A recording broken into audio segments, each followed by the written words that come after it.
Көбүнчө бизден жазылган Орта Азиянын тегерегинен. Демек ошол жердегилердин акыйдасы ката болбош керек. Кантип Бухари жазган, Имам Маргынан чыккандыгы, ошого менде терең ишенич, терең ыйман бар. Мен ошон үчүн өзүм матур деп сезип жүрөм. Мага үйрөтүңүз деп мен басып барсам, шейх канчага чейин сөз сүйлөй албай турду. Анан ыраазымын деп айтты. Ыраазымын деп айтты. Эми омалар ушундай болуш керек да, сен далилин билбейсиң. Бирок сенде терең ишенич болуш керек. Менин жолум туура деген урматтуу бир тууганым. Кече мен китептер боюнча сүйлөп атып, мазхаб карманбагандар деп айтсам, аны мен айыптап айткан жерим жок. Бирөө айтат, Саудияда окуп жүрдүңүз, алардын бардыгы салафилер, Хамбали, Карманат ошону билбейсизби деп жазды кыргызча. Бирок кыргызчасында 4 ката бар экен да. Жанагыда тамга алмаш тамга түшүп калат, андан ката эсептебейм, компьютерден кетип калат. Бирок үндү тамгалар, үнсүз болгон, башка болгон мүчөлөр калып калган. Кантип өзүнүн эне тилин жыргатып окуй албаган, кантип башка бирөөнүн тилин окуп ошонун бир нерсени түшүнүп берет эле. Мен айттым, ошо сен айткан жер аты жашыруун экен. Атын жазбаптым, мен айттым, мен жакшыраак билем дедим. Хамбали мазхаб чындыгында азыр кармалбай калды.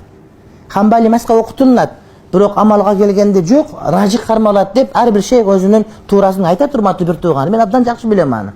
Хамбали мазхаб кармалчу, Ибн Теймиянын убагында кармалчу.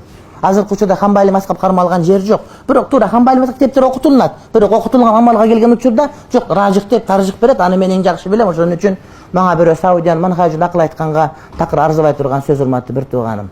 Мен жолугушканга даярмын дейт. Эмнеге элдин астын ачык айта албайсың, анан подвалга барып жолугуш керек. Мисал үчүн. Ачык айтып сүрөтүңдү чыгарып коюп жаз, ушундай деп. А башка бир шейх бар экен, мен да билип калдым аны кийин, атын өзгөртүп алып, ар неке жазып башка деп, бир сүйлөсөң сөзүңө каяша айтып, фатваңа айтып, эмнеге ачык айтпайсың?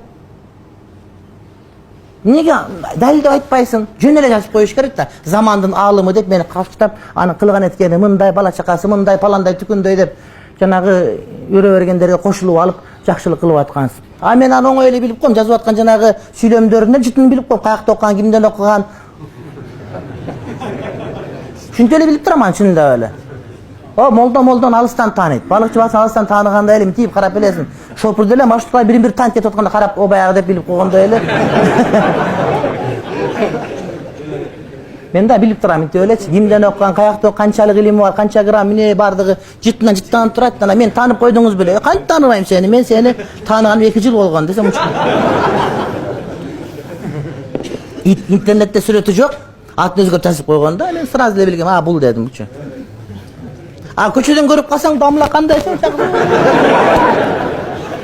Аркаңа бар эле чык жазып коет. Ушунда көрсөңөр уялып калса керек үчүн айтып атканым, урматтуу бир тууганым, Кудайдан жашырбаган адамдардан жашырыштын кереги жок да. Эмнеге бекитесиң өзүңү? Демек бир айыбың бар, бир нерсең бар деген сөз да. Эрсиңип чыгып ачык айт. Түшүндүрүп айт. Эмнеге аркасынан шыбап жазасың, бөлөкчө кылып, астына мынтип күлөсүң мисалы үчүн, андай болбойт да. Көп адамдар менен чай ичкен ынтымак болуп, аркаңы бар кимге жамандап, ондой сүйлөп, мындай сүйлөп, бир неке кылгандарды билип жүрөбүз мисалы үчүн. Андай болбойт да. Америкага барып Фетхуллага жолугуп келсем, Фетхулла пул берип турат экен да. Пакистанга деле барып келмечин пул берген жери жок. Түркияга да барып келип бирөө пул берген жери жок. Адам этият болуш керек. Аркасынан сүйлөгөндө гыйбат болуп калат. Гыйбат деген өтө жаман күнөө. Бир тууганын өлтүрүп этин жегенге барабар күнөө. Куранда келет, өлүп калган бир туугандын этин жегенге барабар күнөө. Көрбөгөн, билбеген карма болбагандан кийин антип айткан өтө туура эмес, этият болуш керек.